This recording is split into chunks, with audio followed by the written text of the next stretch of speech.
numesc Procopii Cristina și ca influencer sunt pasionată de beauty, fashion, lifestyle și de promovarea unui mod de viață cât mai sănătos. Participarea mea la această campanie cu Tiragaia este motivată din dorința mea de a promova un mod de viață cât mai sănătos și cu siguranță mă voi implica în această campanie și voi motiva și alte 10.000 de case din România pentru a se alătura, întrucât încă nu am încercat să fac schimbări în privința practicilor non-toxice acasă, sunt dornică și sunt gata să încep acum această schimbare împreună.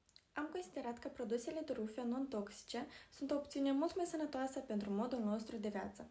În ceea ce privește prețul, sunt gata să investesc în produse bune, pe termen lung și calitative. În timpul campaniei, caut să adopt practici non-toxice pentru casa mea, inclusiv a produselor de curățenie și a detergenților care sunt cât mai prietenoși pentru mediul nostru înconjurător. Așteptările mele de la această campanie sunt să atragem atenția unui stil de viață cât mai sănătos și să putem motiva cât mai multe persoane pentru a se alătura acestei campanii. Și cu siguranță, da, putem angaja cele 10.000 de case românești pentru a se alătura acestei competiții.